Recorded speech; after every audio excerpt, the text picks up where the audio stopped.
Welcome to Road to Blake Street, where one of us knows what the word banter means. That's not the intro for this show, but I am stepping into Aaron's shoes here today. I threw my glasses on. I got a hat on. So I'm Aaron today. It's me, Tyler, here with Lewis. Lewis, say what's up. What up, what up? Did that intro get you hype? Oh yeah. No, I saw the whole thing. Got our Nolan Jones hype video.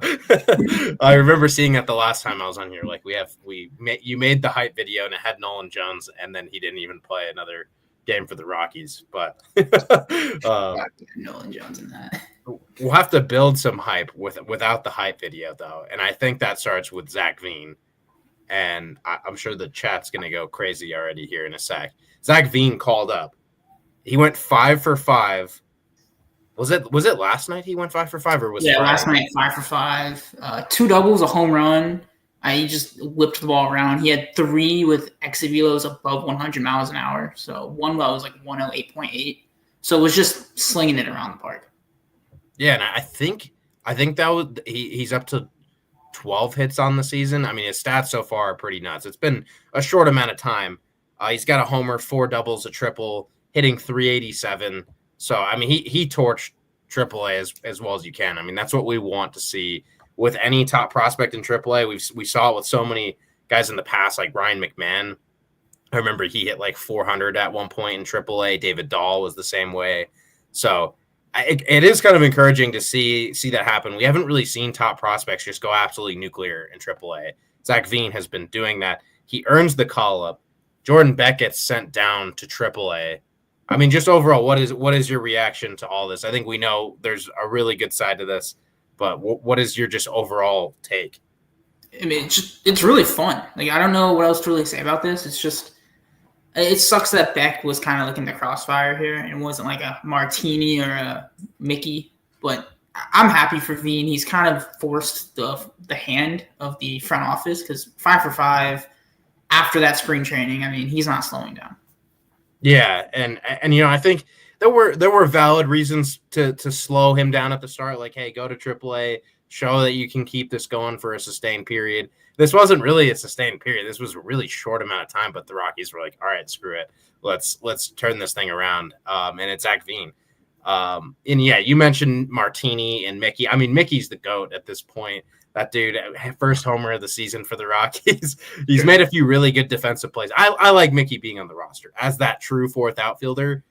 Martini is getting a lot of playing time right now. He did get 2 days off in a row, which was kind of interesting after I think he started like 5 of the first 6 games and then took a couple days off. But I think they understand some guys have to play every day. Some guys aren't going to play every day. That's for sure. Mickey Moniak's not playing every day. Nick Martini probably not playing every day. You also have Sean Bouchard. And I think really the decision here is, do we want Zach Veen or Jordan Beck playing regularly in the big leagues right now? And they said Veen. So I think people are gonna bounce between why can't we have Veen and Beck? Ultimately, I mean, Beck gets to go play every day now. And I think that's a silver lining of him being set down. Yeah, it does kind of suck, though, because they're going to choose to play Martini, like, every day. And I'm sure Veen, hopefully he gets to start on Tuesday. There's an off day tomorrow. Hopefully he gets to start on Tuesday. But the Martini at-bats, knowing Beck is down there, and we know what Beck can be. He's not there yet, but, I mean, I'm going to keep harping on it. The Martini at-bats here, it's making me a little upset. Yeah, I mean, it's tough because it seems like every time he starts, he does get one of these soft singles. He's not crushing the ball. I won't say he's playing bad, but he's just like in the eyes of Bud Black, these are good things happening, like those singles to potentially start a rally. They haven't started rallies. And I mean, yeah, Jordan Beck, as Mikey Westside points out in the chat, batting 150, a little bit of a slow start for him. There were some positive signs, though. I think he was hitting the ball hard. Ultimately, though, kind of falls victim to he was playing like every other day. That was a little frustrating coming out of the gate. I think he's a guy that needs that rhythm and just hasn't been able to establish that. So that's the move. That's some of the big, it almost trumps the Dollander news, which we'll get into here in a sec. I mean, just Zach Veen to the big leagues. People have been so hyped this spring. I think that is the biggest story we've got so far this season. I mean, some people might say Dollander, but I say Veen. What is your prediction for Veen? What do you think will happen with him? Or what are your expectations? Yeah, it's a good kind of segue. I mean, I think he's gonna be good. That bat is kind of like a lightning rod. There's some issues with his overall offensive profile. Like he's a little swing happy sometimes. He has holes in his swing, and I'm playing it cautious with how he's gonna do off the bat in the big leagues. I think there's gonna be ways for pitchers to beat him, but he's just making so much contact of like the hard variety. Like, he's going to swing and miss a little bit. Like, you kind of think about Jordan Beck. Like, he's going to swing and miss. He's going to chase a little bit. If he was making a lot of hard contact, it'd be okay, but he wasn't. So you hope that Zach Veen can do that. I'm thinking, let's say through the end of April, hopefully he's up for that portion of time. I would expect him to hit kind of in the lower 200s, like 230, 240. But hopefully you get kind of that, like, a few homers, stolen bases, all that kind of fun stuff mixed in, which will be, that'll make him a good player. I mean, yeah, what are you thinking on that front? Yeah, I mean, a little bit of the same. The last couple of years with him, it's been the exit velos have been a little below average, especially for what you kind of expected out of high school. But this year, it's been a little different. Like these past couple weeks, really, he's been killing the ball. Like I said yesterday, had a couple 108 off the bat. He's also raising the ball a lot better. He's not hitting these ground balls like Nick Martini is, where he's going to elevate the ball. He's going to put it out of the park. I like him on the base pass. He's going to generate a lot of value there. A lot more than I would say Beck. Definitely a lot more than Martini or Mickey. I hope he steals like 25 plus bags this year if he plays the rest of the year. And I think that's a safe estimate too. Cool guy too. He's fun to root for. He'll probably get the purple hair pretty soon here. So, but his plate approach has been much better than I would have ever expected him. I think he's really matured these past couple of years. I think Veen, like I said last week, this is the highest I've been on Veen for like 2 to 3 years. And now we're seeing him make the jumps in majors. So we'll see. Yeah, I mean, this is definitely as hot as we've seen him for. I mean, it's crazy because we're looking at a month and a half, but in the last 2 years, he hasn't really strung together a strong month and a half together. It has been maybe a couple weeks slow down, and then the injuries have been pretty big. So this is him being back on track, and it's sort of what we expected coming back from injury. But at the same time, I don't think any of us thought he would already be on the big league roster. Especially prior to the Nolan Jones trade, didn't seem like he'd be on the roster. Now it makes sense, but he did kind of expedite his timeline here in the last couple of weeks. So, that's exciting. I will point out Cam Smith was a guy in spring training where he was ripping the ball off, and everything he hit was a double plus. And you look at him now through 9 games this season, he's batting like 111. He's still a rookie, still young, but there's still that expectation. There's still that like jump that has to be made. Some guys, that's a rough jump. Some guys, like a Paul Skeens, like it kind of just looks the same. But a lot of guys will struggle. And so I do kind of want to pump the brakes a little bit on Veen, but hopefully they give him the time so he can go past that struggling period. Yeah, and I mean, I want to see him also on the defensive side. We know he can play center field a little bit. That's not where he's going to play in the big leagues, at least not right now with this roster. But if he can provide good corner defense, and then like you mentioned, I think 25 steals, if he's on the roster rest of the season, 25 steals is certainly in the ballpark. And I mean, maybe even that lower end outcome if he's hitting consistently. And that is an injection the Rockies really do need. I mean, we've seen some stolen base attempts. We've seen some successful ones, but there's been a few where you're like, come on, like we need a guy on this team who's on the base paths. And even when he does get caught, you're kind of like, that's all right. Like he's going to get caught and he's going to be successful the other 85% of the time. So I think with someone like Zach Veen, bringing that energy is going to be huge. And I mean, I think that's a big reason why everyone is so excited about this, wanted him on the big league roster out of camp, is because of that excitement factor. And you pair that with Chase Dollander, and I think we could slide over to that topic. Another guy who's just putting so much excitement into this Rockies roster. I mean, the farm system coming into the season. Chase Dollander debuts today. He pitched a few hours ago, and that was a solid start. I mean, the line, I know in the Bud Black post game, he was like, yeah, he could have pitched better, but in the overall, that was a good start for him. I mean, when you're really watching kind of the pitch by pitch, the details, I thought that was a pretty good outing. I don't know if there was anything that you noticed that you didn't necessarily like, or what your take was on it, but I'm definitely high on that start overall. No, he definitely brings energy. around the ball club. And you kind of see it. He has a lot of emotion when he strikes someone out, which is, he's not like Jeffrey Yanni emotion, but it's up there. His fastball plays like it's so good. I have it at 95 to 97. I wanted to bump it up, probably like 96, 98. It plays maybe 97, 99. It plays unbelievable. He gets 17 inches of break. It's the fastball will keep him in this league forever, basically. And then I think the cutter slider thing he has, I mean, it just produces whiffs left and right. And I liked the performance. I thought the home run he gave up it's going to happen. And there's a lot of guys that you see, like a lot of guys that go out there and they pitch 5 innings, they give up 9 hits, but they somehow get out of there with no runs. That didn't happen today. And it could have happened. It didn't. It's all right. Even I think the pitch that they hit a home run off of, I still think was a pretty damn good pitch. So there you go. Well, and I know the one Tyler Soderstrom hit one in the first inning, and that was when you could tell and this was the case the whole outing. His fastball release point would kind of scatter around a little bit, like he'd pull a few. And the one to Soderstrom, I think he was trying to land it at least on the outer half. I don't know about up or down, but he's trying to land it on the upper half. That thing ended up, a ball inside and below the zone, or below the boundaries of the zone, and Soderstrom crushed it. So I think that was a mislocated fastball that when he gets more comfortable, those aren't going to happen, especially in his better outings. Like, he's going to be super consistent.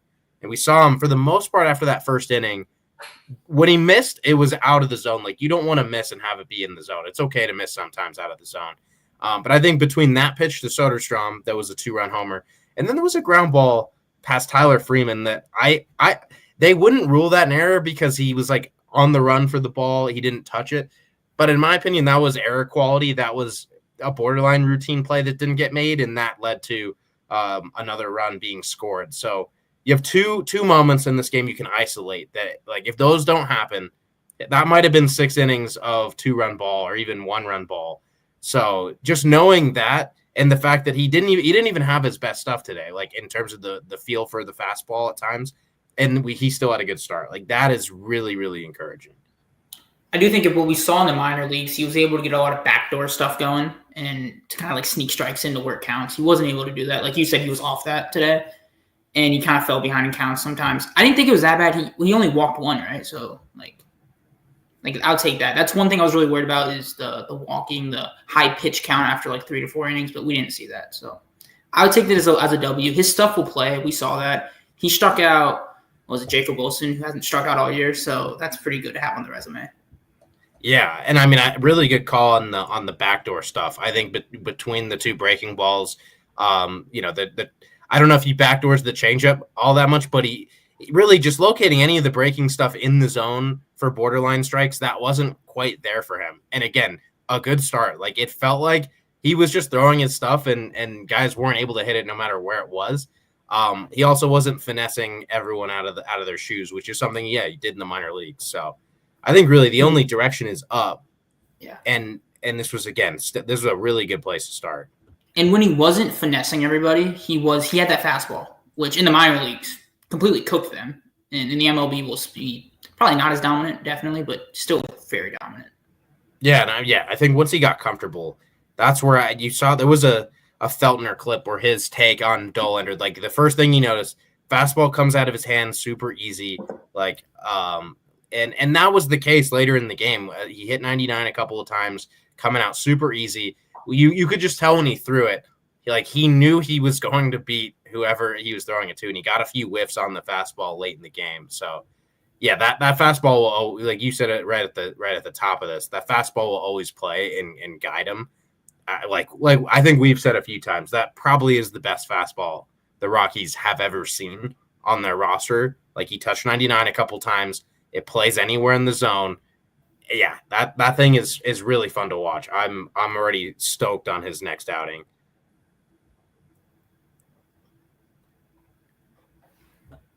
Couple of the 99s, yeah. And I mean, but that A's lineup, we kind of talked about it a little off air. It's a good lineup. A lot of young players. You mentioned Jacob Wilson, striking him out first time in 55 plate appearances. So I think that's a really nice cherry on top, a nice fun little stat on top of his outing. And I will say this, in the minor leagues, we see this a lot where everybody in the minor leagues is focused on them, their development.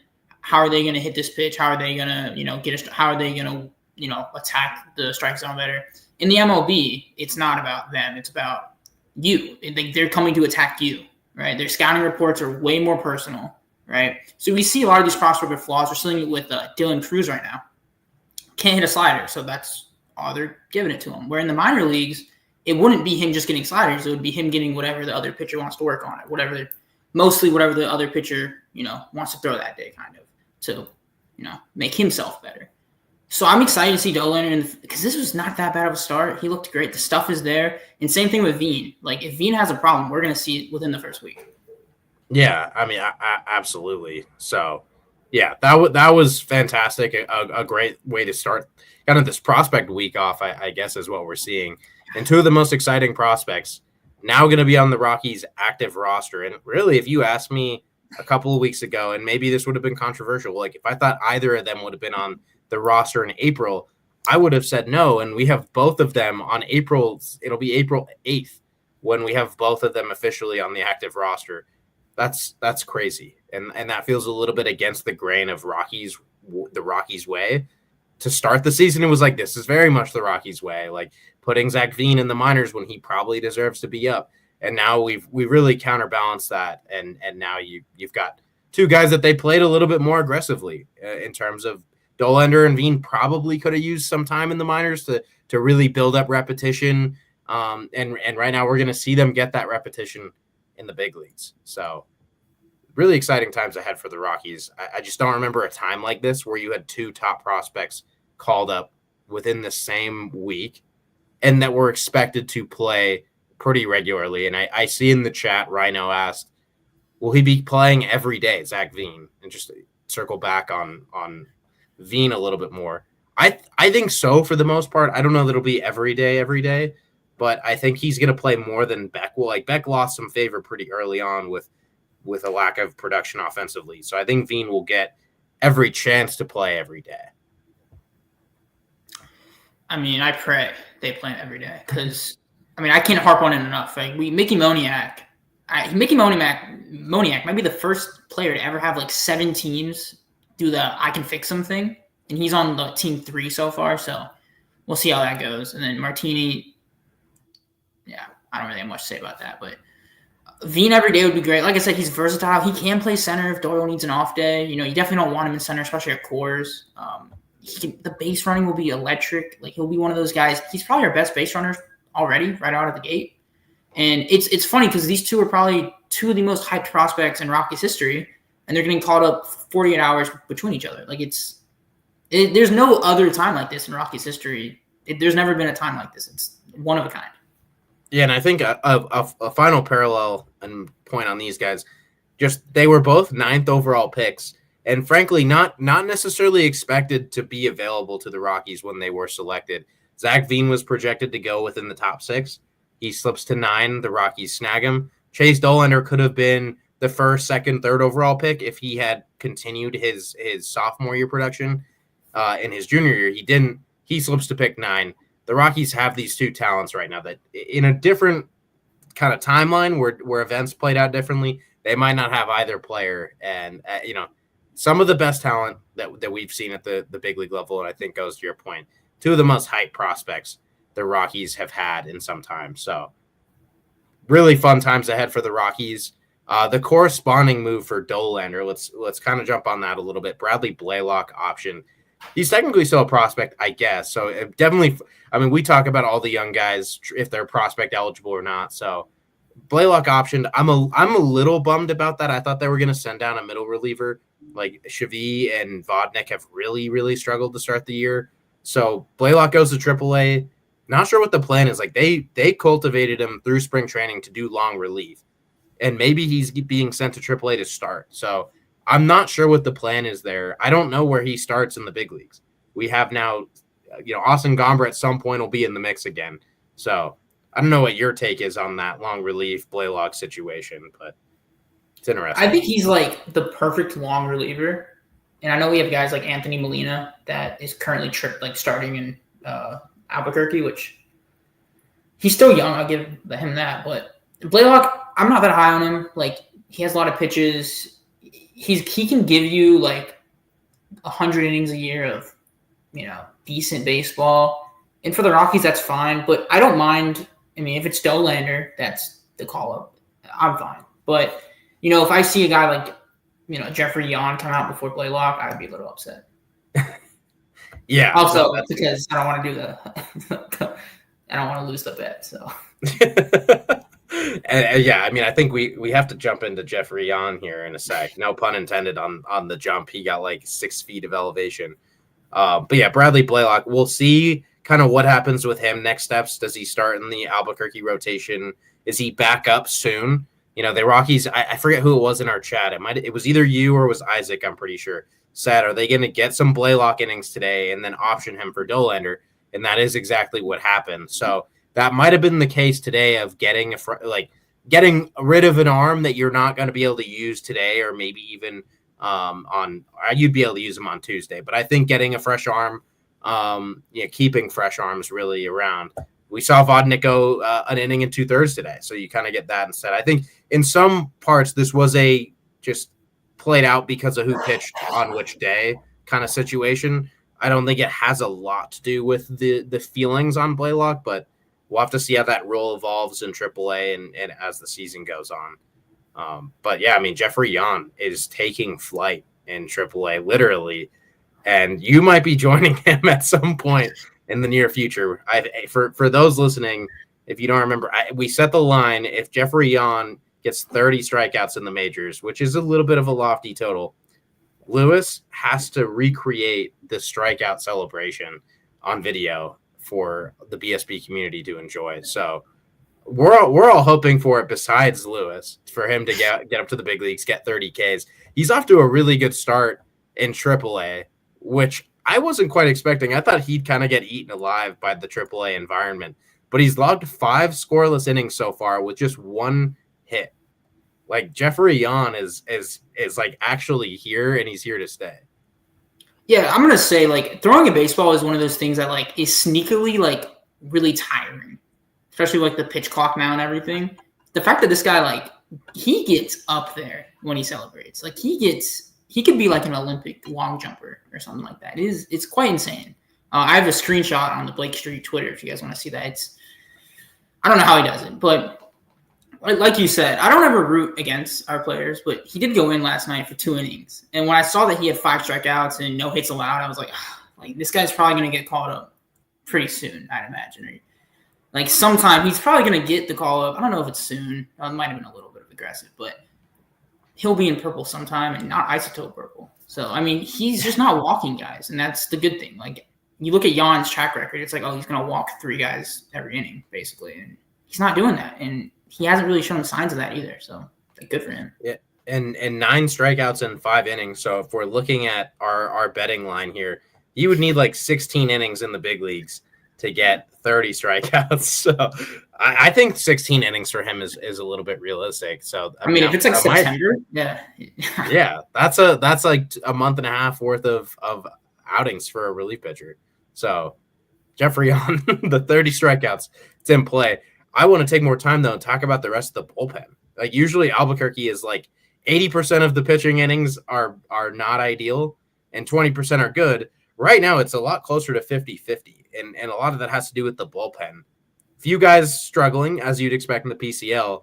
Who else besides Jan, like, right now, that you are the most, I guess, proud of? Like, who are you looking and you're like, that's awesome? I mean, everybody knows him. Dugan Darnell. That's our guy. That's Aaron's boy right there, the Michigan native. He's been electric. He had 1 2-earned run start, which happens. It's the PCL. Like, but he's had his last start was like 5 strikeouts in 2 innings. It was last night. He's a guy that just deserves it. We should all be fans of Dugan Darnell. He wasn't born with the Chase Dollander talent and skill. He had to really grind his way here. We should all look at Dugan Darnell and all strive to be like that in our lives, despite not having the raw talent. He works in every day, just gets better every day, every season. I hope he gets the call up sometime. Just give him that like ability to say, I was a major leaguer, because no one deserves it more than Dugan Darnell. Yeah, and I mean, the funny thing is, I forget who like wrote. I think it was on pitcher list. They wrote an article like last year saying someone needs to trade for Duke. Like it was a whole article just about Dugan Darnell. I think he has a lot of fans probably around the league and front offices. So it's sort of like I'm at least glad if he doesn't get an opportunity with the Rockies, he will get an MLB opportunity at some point, but he deserves it. I mean, he's got 11 strikeouts in 6 innings so far for the Rockies, two runs, which is fair in 6 innings in Albuquerque in the PCL. So Dugan Darnell is, I think that is the pick in terms of guys who are really doing well. He's been counted on to give 3 multi-inning appearances, and he's delivered every time. To swing around and all right, go ahead. Yeah. Can I interest you in a known weak password user, Ryan Rollison, this week? Yeah, the Rockies have a thing for guys with weak passwords on Twitter. I don't think we'll say anything more on Rollison's incident. It's a step above Amador. Ade Amador still doesn't have access to his Twitter account. You can go look at that still. It's been like months of tweets from somebody or it's crazy. So Ryan Rollison, the other weak password user, give us a lowdown on what Rollison's done this year. No, he had this week he had 3 appearances, 5.2 innings, a lot of 5 hits, but struck out 7 and no earned runs. So big 0 for him. He's been great. I like him to fill like a long reliever role. I don't think he's not going to get the call up soon. There's a lot of guys ahead of him for the call ups, but 3-4 months from now, if he could just keep working at it, like he could be a solid option late in the year. Yeah, and another guy that we just really didn't see. We didn't see this coming. It was a couple of years of Ryan Rollison might be trending towards like having to hang it up because he can't stay healthy. And here he is back after a couple of really difficult years health-wise. And 5 2/3 scoreless innings so far with 7 strikeouts. I mean, that is as big of a bounce back, at least to start the season, as you can ask for. But it looked that way in spring training too. Like this was in some ways predictable as of recently. It wasn't predictable before spring training. But I agree with you on that long relief take. I mean, the guy was brought up as a starter, and it's crazy that a couple years ago he was viewed in similar light as like some of our current top pitching prospects, and it was like that guy's going to impact the rotation. Now it's like hoping that he impacts in long relief, and I think he'll get a chance to do that at some point, especially with that long relief situation kind of murky for the Rockies. Ryan Rollison seems like as good of a guy for that as any, and Philip White in the chat brings up a good point. Like today we saw Luis Peralta get absolutely nailed by, I think it was like 108 mile an hour line drive right off of its lat, which I guess at least the lat is a muscle and not an area where you might have a fracture or something. So I think Peralta will be okay, but he left the game. He didn't throw another pitch. So a lefty might be in the mix, and that could be Ryan Rollison. Could be Jeffrey Young. They would have to create a 40-man spot, but I think they can do that by putting Jeff Criswell on the 60-man or 60-day injured list. So a call-up of someone not on the 40-man is in play, and that could be Young or it could be Rollison. I think at some point in the coming weeks, we might see one of those guys up. Yeah, you want to get to the bats in Albuquerque? There's a lot of fun names here to go through. Yeah, no, let's turn the gear. Okay. Drew Romo, by the way, the injury, we thought it was going to be like a 1 or 2 week thing. Looks like he broke a thumb, I think Patrick tweeted. So we don't know the timetable for that. But in the meantime, Braxton Fulford, walk off this week, another home run the other day.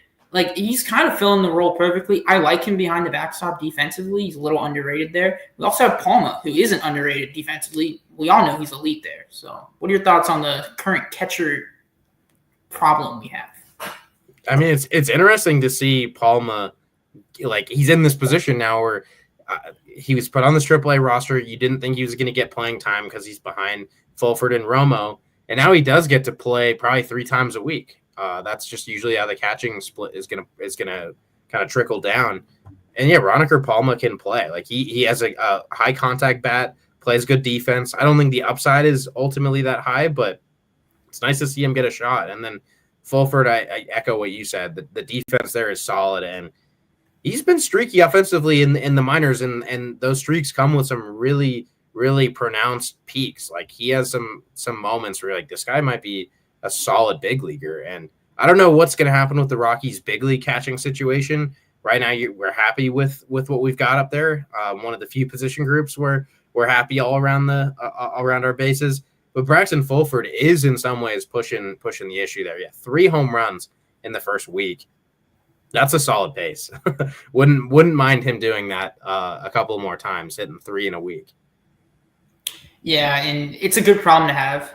We still have Stallings, who was good last year, but this year we're kind of seeing the Hunter Goodman really start to play catcher every day. I mean, which is amazing. Hunter Goodman provides I always say game theory with him, because if you have Hunter Goodman as a catcher, you can also play the corner and DH and probably first too. So you kind of save a roster spot with Hunter Goodman. So I would rather use that roster spot instead of a second catcher. You can have another bullpen arm or something. So I love Hunter Goodman. I think Hunter Goodman or Drew Romer, Hunter Goodman and Palma would be an adequate enough duo behind the stop for the future, behind the backstop. Yeah, and it's a good point with Goodman having a little bit of that extra versatility. Before we swing down to Hartford, let's touch on 3 of the top prospects that are in Albuquerque now. I mean, you've taken Veen and Dollander out of the mix. The top 3 prospects in AAA, it goes, I mean, not in order, but it goes Ryan Ritter, Adael Amador, and Yanquiel Fernandez. You also have Sterling Thompson in the mix, but the other 3, especially Ritter and Amador, good starts to the season. I mean, tell us a little more about your boy Ritter. Yeah, Ritter is if you look at the Albuquerque Isotopes Twitter, you can just see they're posting him making plays with the glove every day. He's special on defense. And then with the bat, I think he went 4 for 5 the other day. He's batting at OPS over, I know, at least 900. He's hitting a couple bombs. Hit the first bomb of the year for the Isotopes last week. A guy that I'm very high on, almost jokingly so. But he's the perfect backup middle infielder. He can play second. He can play a good short with the glove. He doesn't get injured often. He's going to be available. And the bat won't be a negative. Granted, I don't think it's ever going to be a good bat in the MLB. But if you have elite defense at shortstop, you don't need that good bat. You just need that passable bat, which he definitely has. Yeah, and I mean, he keeps raising the expectations on his bat a little bit more too. 2 home runs already in the early going for him. You mentioned the one as part of his 4 for 5. Yeah, I mean, Ryan Ritter, he's done everything and more that was possibly expected from him. Adael Amador, his double play partner, decent start to the year, 805 OPS through 7 games. He's got a home run. Also 5 walks to 2 strikeouts for him. That, I mean, the 805 OPS, you maybe want it higher in AAA and the PCL, where 900 OPS is pretty common there. But 5 walks to 2 strikeouts, that's the sort of Amador we need the next time he comes up to the big leagues, which is hopefully not in September and hopefully sooner than that. That's the Amador that we need.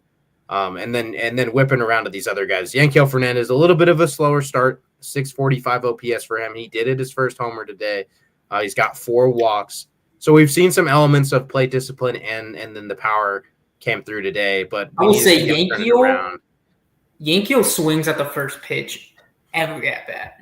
I think the one I haven't seen him was the last at bat today, which ended up being in the ground out. He is so aggressive on that first pitch, which I love. I love that mentality. You got 0-1 is not that bad if you have that power. If you have that chance to hit it over the fence every time, just go for it. Yeah, and I mean Ezekiel Tovar's a good comp for that. He's swinging at the first pitch a lot, just swinging generally a lot. I would like to see him find his swing a little, find the ball a little bit more often with his swing. Fernandez and AAA, and that could be a dangerous player though, being aggressive with that power as you mentioned. And the final top prospect in AAA, Sterling Thompson, similarly off to a really cold, at this point he's off to a very cold start. Just 4 hits and 27 at bats. He does have 4 walks. I get that, he's got a on base percentage over 300, but just 4 hits. That's not exactly what you want to see out of a guy whose hit tool is supposed to be really, really solid. So overall, that Albuquerque lineup, we're hoping for a little bit more, but now you take out that catalyst. So we'll see how things shake out in Albuquerque going forward. Let's drop down to Hartford. Just tell us about today. That was the story of the week. Dude, I'm getting ready for the Dollander start. I'm getting my computer ready to clip up everything, and I just see Tyler coming with a bomb Hartford scored 10 in an inning. It's the one game I don't watch, and they're out here scoring in bunches. They're a fun team. This is almost like last year where we have an influx of talent. on one team, pitching and hitting. Cole Carrick, monster. Cal Karros, we'll get to him. 2 home runs on opening night, walk off. We even have guys like that are kind of sleepers. Juan Guerrero, like love that guy. Jose Torres is great with the glove. A Rule 5 pick from Cincinnati. It's a fun team. I think this could be our best minor league team in terms of record, for sure. Yeah, and it's crazy because coming into the season, that Albuquerque roster looked really stacked. But this Hartford team might be more balanced. You look all around that pitching staff, and then, the lineup. And the lineup showed it today with a trio of homers. Also, Dion Jorge on the board with his first homer already. I think did he have 2 all of last season? Yeah, they were back-to-back at-bats in the same game. Yeah, this dude is a probabilities nightmare. He had 0 home runs in the entire season last year, outside of one game where he had 2. And then in the third game of the season, which actually was his second game of the season, he hits his first home run already. And he actually looks a little bit stronger this year. And that might be the turnaround that Dion Jorge needs, because I don't know that he's going to play shortstop. That's fine. He could play second base. There were talks of him playing the outfield a little bit.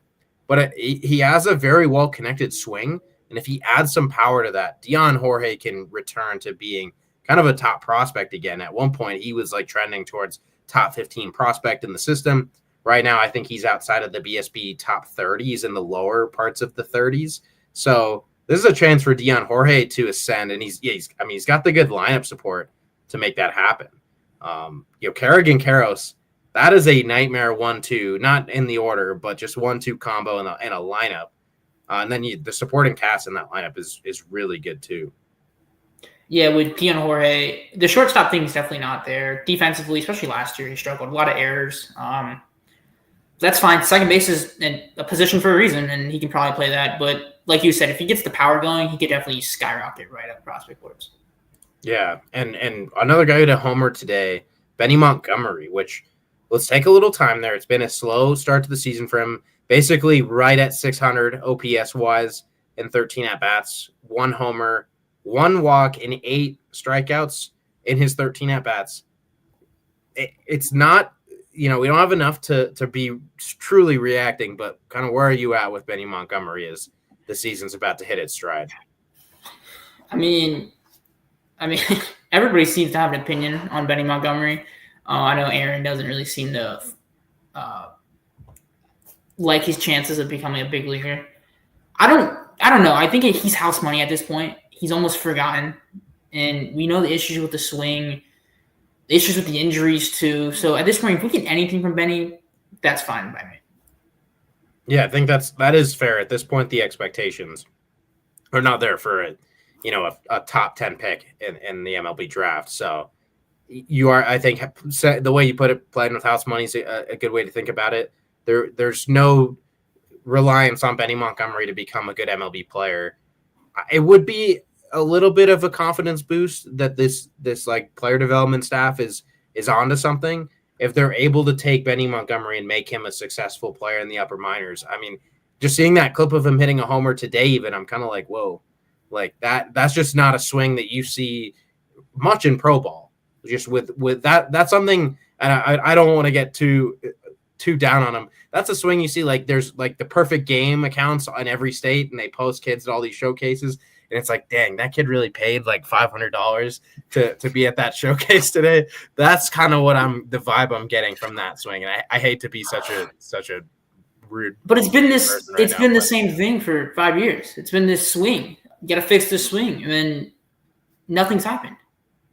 Yeah, and it sounds like he's almost steadfast in wanting to keep it, because that's just what he knows. And I know we've talked about that a little bit. It's got to be hard to break a swing down and kind of rebuild it, because frankly, that's sort of what would be required to change that. I think they're trying to just get him to work on the swing decisions, but early going in the season, 1 walk, 8 strikeouts. So Benny Montgomery, to every listener, that is a guy to really follow this year. It's a slippery slope for him, but he could also just blow up this year, because we saw that at the beginning of last year, a lot of power was showing up, but that plate discipline is seriously a red flag. And what are we thinking? Yeah, Benny Montgomery torpedo bet? He might need it. Well, it's like he has the tools, and that's what makes it. I just wish he would. I don't know if it's him. It could very much be like the Rockies are just, hey man, you do you.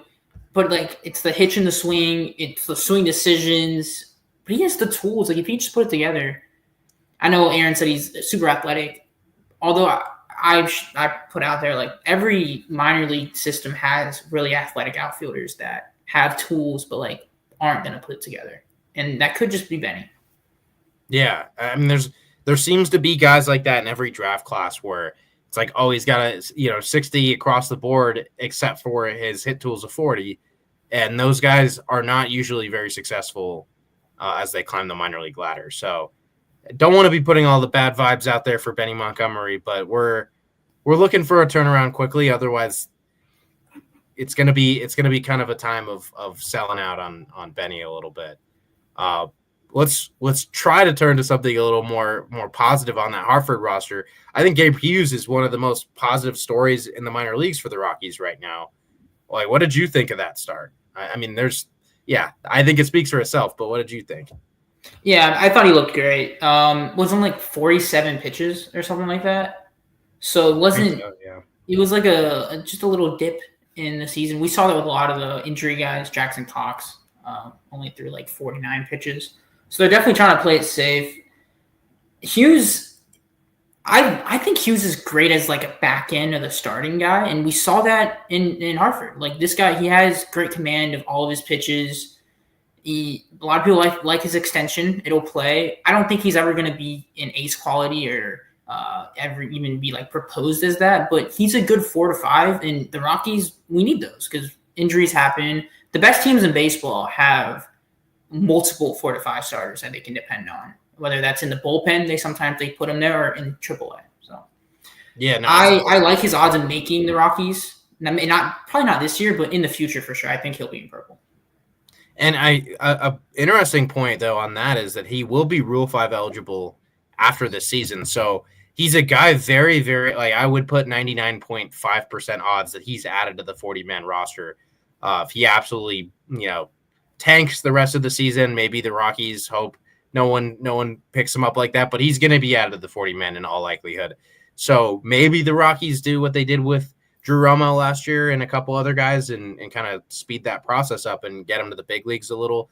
I agree with your assessment, though. He's looked really good since coming back from TJ. I think we've seen a tick extra on the fastball. The secondaries have been a lot more refined and developed. He's throwing – I think he's now actually throwing 3 secondaries. He came into the pros really with just a slider and changeup. Yeah, he's got a little curveball I think he's developed. Yeah, and like we've seen with Chase Dollander, adding that curveball has been really key for him. So Gabe Hughes doing the same. I mean, he definitely doesn't have the same ceiling, but I like his odds of being a number 4 starter, kind of like a Ryan Feltner quality of pitcher. Ceiling maybe a little bit higher than that. But yeah, Gabe Hughes, really good start to the season I think it was 4 perfect innings. I don't know if he hit a batter or anything like that, but 4 no-hit innings, no walks, 3 strikeouts. That's what you want to see from a guy like that to start the year in need of a bounce back. And I'm glad he's in Hartford, not Albuquerque. That's good for him. Yeah, I mean, you're not going to rebuild your confidence in Albuquerque. That's a place you go with some confidence already. And just to recap a couple of the other pitchers, Mason Albright, solid first start, 4 1/3, 1 run, 4 strikeouts. He ran into some trouble in the 5th inning. Same with Jack Mahoney. He had a really, really clean first 4 innings and then gave up 5 in the 5th inning. So I wonder with Mahoney. That was good. Mahoney could get really redundant. He only has 3 pitches. They work well with each other, but I wonder if it's like that 3rd time through the order. Like these batters, they know what they're looking at. They know what they're seeing. They know what the game plan is when they're in the box now. And we saw that. He kind of imploded today in the 5th inning. Yeah, no, I think that's a good theory to be keeping an eye on. And I mean, first start in Double-A for him, so that guys like Albright and Hughes, this is their 2nd go around. Jack Mahoney, he's had a quick trip through the minor leagues already. Pretty much spent all of last year at Fresno. Made a few starts in Spokane at the end of the season. I thought he was going to start in Spokane, so this was a bit of an aggressive push for the Rockies to get Mahoney to Double-A. And yeah, not the best first start in terms of slipping up that 3rd time through, but Looks like another guy, potentially a back end starter. I think you mentioned that there needs to be that fourth pitch that really shines through. I knew he threw 2 breaking balls in college, but it seems like there's been a little bit more of a focus on one in the pros. So getting that fourth pitch, changing the look. Yeah, I definitely agree with that take. Rest of the rotation, a little slow also. Actually, I mean, that's just those are the 3 guys, but Victor Juarez is going to be a starter. He piggybacked 2 innings, 4 earned runs, which was not ideal. But the bullpen was solid for Hartford. Carson Skipper was scoreless with 2 strikeouts. That's a guy to keep an eye on. He brings a really unique look in the bullpen. It's like an over top left-handed arm slot. So he's coming from up here, and not many guys are doing that. Alec Barger. Between him and the rest of these, you have like Sullivan, you have him. Like these lefties are coming from everywhere, basically. Yeah, and that's a way to succeed. The Rays have patented that of getting all these different types of arm angles and things like that. And another lefty, Sam Weatherly, he delivered 2 scoreless innings, 2 separate appearances, 4 strikeouts total for him. So decent start for the Hartford pitching staff. A couple of rough innings have kind of dragged things down, but in the overall, Hartford pitching staff looks really good, as is that entire roster. So, that's the most fun team I think we've got, especially with the Albuquerque guys getting plucked off already. It's also always – their games are always like on an island because they're the East Coast team, so they're always the only team on when they're on. So that's always fun. Yeah, they start at 6 Eastern, and everyone else is at like 9 Eastern at least. So, yeah, Spokane Indians. This is a different tune than Hartford. It's a relatively fun roster. A lot of the top draft picks from last year have been pushed there. We're probably going to see Charlie Condon there eventually when he's healthy. That might be another month and a half from now, or even there's not a clear timetable on that. But the Spokane roster has some exciting talents. But just what's the most standout thing for you this week? Not the Rockies related, but Gerangelo Sinji, however you say his name, great player. The 2-handed pitcher in the Mariner system.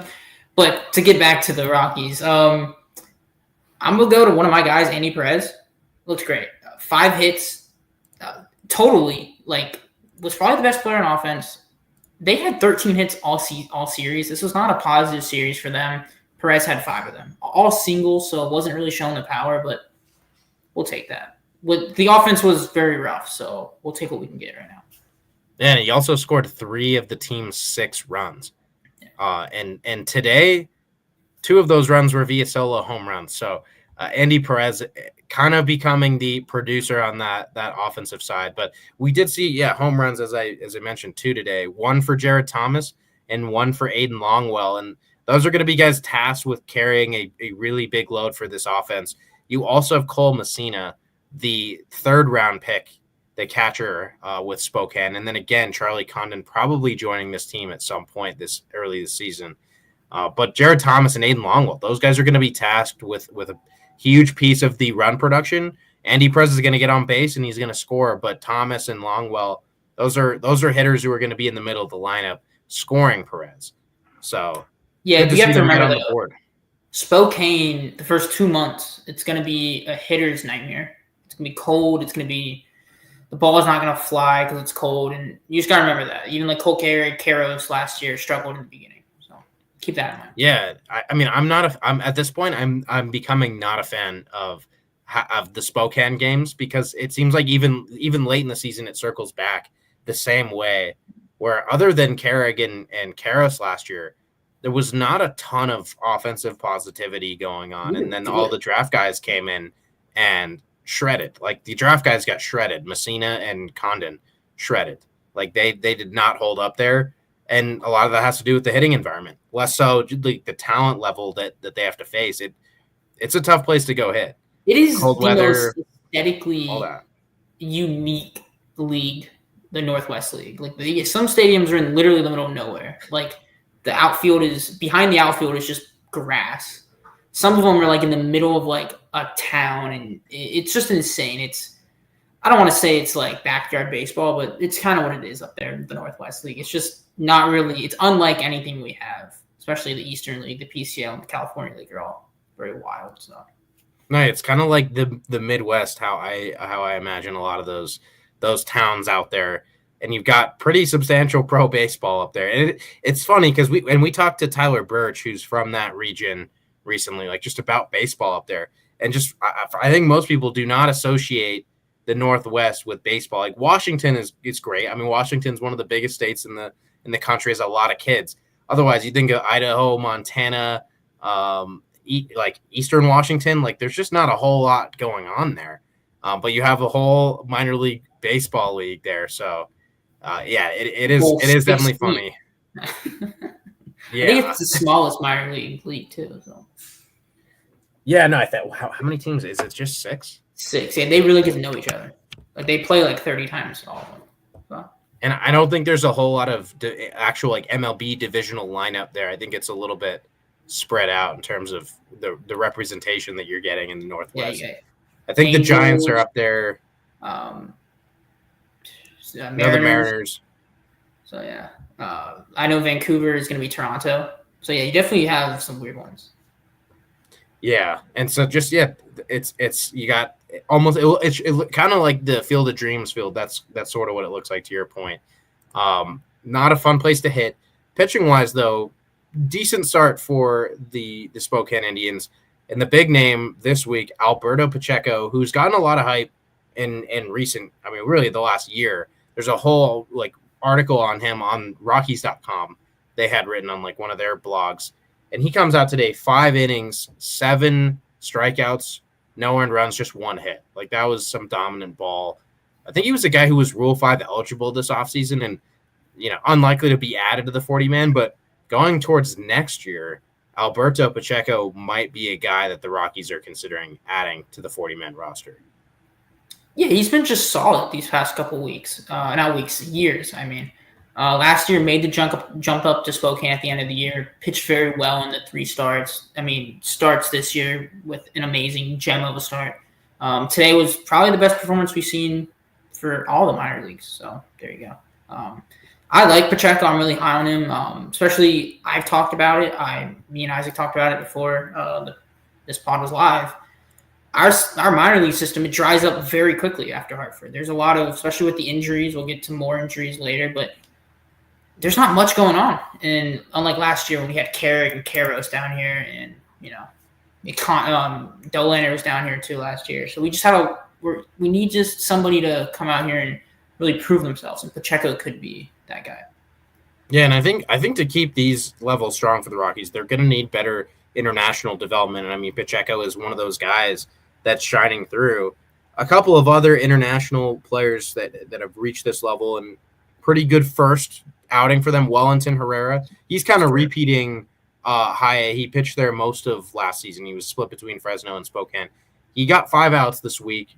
I think he faced 5 batters. He got 5 outs, all 5 via the strikeout. We saw him in the Futures game, and that looked like a big leaguer. He's a mid-upper 90s lefty. I think he hit 96 a few times, maybe touched 97 in the Futures game. So Wellington Herrera doesn't belong in high A, so it's a success story for right now, but he's probably going to be in Hartford within the next couple of weeks, couple months for sure. But also Yordi Vargas. There's a guy, he's one of the my guy picks for this year. Rockies, much like Jackson Cox that we'll get to later, and also Gabriel Hughes, abbreviated start, first pro start since Tommy John surgery. He goes 2 innings, 2 strikeouts, 1 earned run on 1 hit.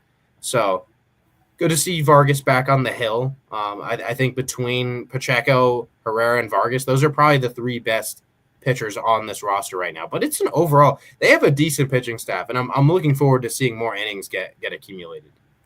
Yeah, they got a lot of hidden gems. Coupe is a guy that I think once he turns into a full-time reliever could skyrocket up the system. I know you're a big Jake Madden guy with that slider.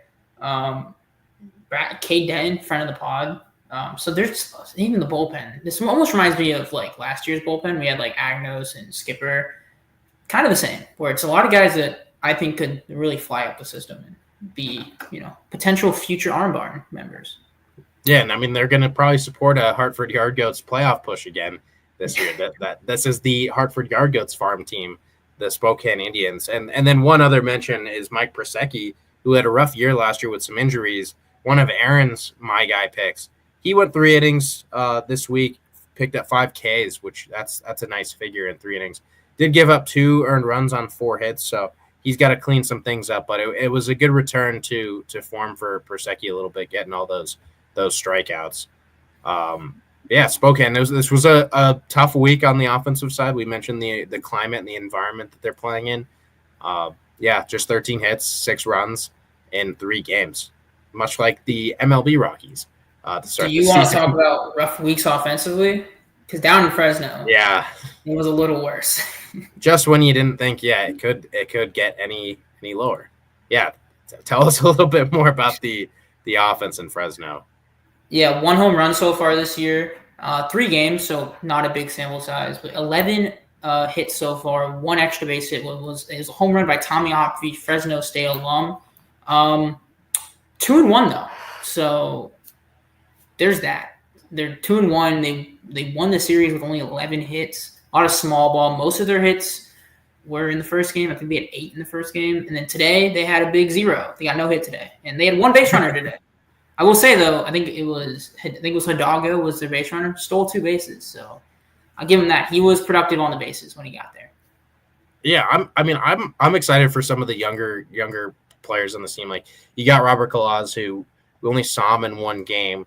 There's potential with the offense for sure. But yeah, you mentioned 2-1 on the week. They gave up 4 earned runs. So, the offense was struggling. This really is a good Rockies impression.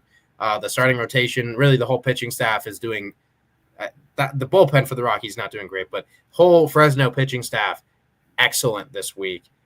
Brody Brecht debuted today, official pro debut. 3 no-hit innings, 7 strikeouts. That's a nice ratio. Yeah, I don't think I was saying this last week. I don't think people understand how just good Brody Brecht was. His just 1 flaw was so huge. Like the walks, he was walking like 4 guys a game at Iowa. It was a huge problem. He looked great. Like his fastball slider combination is, I'm gonna venture and say the best in minor league baseball, right? And it's gonna be one of the best in baseball once he makes his pro debut. If we could just hone in Brody Brecht, in the walks, it doesn't even have to be like good. You can just not be catastrophic with the walks. We have a great pitcher. At worst, he's an elite bullpen guy at worst. I mean, yeah, he could be like the best closer in baseball with his type of stuff. Because we saw him in college hitting the low 100s pretty routinely. The last year he toned it down so he could throw more strikes. And that's his future as a starter, is instead of throwing 100 to 102, he's going to be like 95 to 98 with still good life on the fastball. But, yeah, he's a good big leaguer, really, no matter what. And we got to set an over-under line right now on how many starts he's going to make in Fresno before going to Spokane. I'm going to go 7.5. I think he'll be there into May, but he's not going to be in Fresno this summer, like deep into the summer. I'm gonna go over with that. Yeah, I think they're gonna take it easy with him. Like I said, they're gonna want him to throw strikes. So if he can just go out there and throw strikes and not walk 7 guys a game, he's gonna fly up the system. He's probably gonna be in Hartford by the end of the year. But I do predict him to struggle because that's who he was in college. That doesn't really just go away. Like if strikeout guys don't stop striking out, right? It just doesn't really happen. But slowly but surely, they can definitely develop that part of the game. But that's a good line though. Yeah, I mean, he did have the 2 walks in 3 innings, which that kind of lines up with that trend. I think it's fine though if you're not giving up hits, like if your stuff's not hittable, it's almost better to walk guys and not miss in the middle of the plate. Like if you're not hittable and with good location, you might as well live like that. Not the most sustainable. Blake Snell, Blake Snell loves to walk guys. Loves to. Yeah, it's fun. Yeah, he'd rather give up a walk than a single. So same result. But the other starters, at least the guys that started games this week, we're going to see things change next week once there's a full 6 games. But Jackson Cox, as we've alluded to, made a start. 2 innings, scoreless, 3 strikeouts. He had 2 walks, though, and a hit as well. So more base runners than innings pitched. But it's good to see him back out on the hill, throwing the finesse stuff. I mean, he has the stuff to be a big league starter. I don't know what his future holds, especially with the Tommy John already under his belt. Like, I don't think the Rockies are going to take, 3-4 more years to develop this guy as a starter. It might get to a point where he gets pushed into a pen role, but for now, he's back on the field, and this was a respectable first outing, kind of like Gordy Vargas. Can't expect the world in the first outing out off of Tommy John, but Jackson Cox, he came to play. Yeah, and he's definitely rusty, so I didn't really expect much from these first 2 months, to be honest. It's been like, I think it was July of 2023 was his last affiliate start. It's been forever. I'm glad he's on the field, and like I said, the expectations these first 2-3 months, I don't have much. But by the end of the year, he's really got to turn it on and prove that he's worth developing as a starter. Yeah, no, absolutely. So we'll see with Cox. That's going to be exciting to see him pitch into May once his arm's kind of back. But there's a few exciting relievers I'm just going to point out real quick. A lot of guys drafted last year, Fidel, Ulloa, and Everett Catlett are two guys that I really have my eye on bullpen-wise. But then you also have Luke Jewett, who did not start this week. He's probably going to pitch on like a Thursday or Friday next week out of the rotation. He is a potential guy who could blow up, kind of like Jace Kaminska, Blake Adams, sort of these under-the-radar guys who become pretty good minor league starters. There's some talent with this Fresno team. I think the pitching side will be the strength of the team.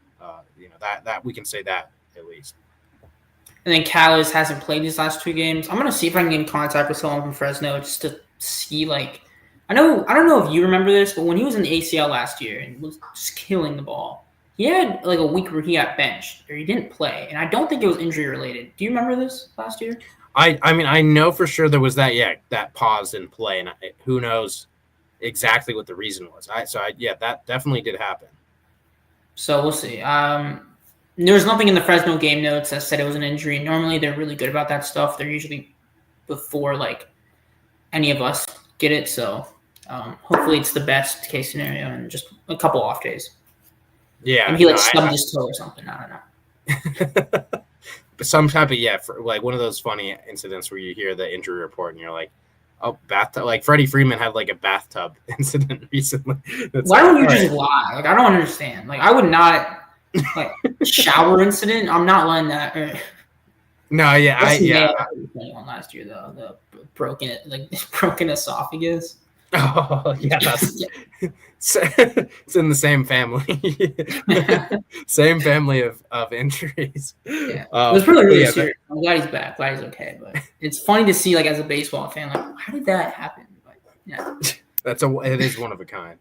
But yeah, Fresno offense slow. Tommy Hopfe, I don't know if we mentioned that homer or not. Only extra base hit, but that was his only hit of the week. So these guys have got to get it going. There's enough talent in this Fresno lineup, especially Robert Claus. A lot of people think he might be viewed as the number one prospect in the system once Chase Dollander graduates come midseason, depending on how he plays. So keep an eye. Is he the Brody Brecht of outfielders?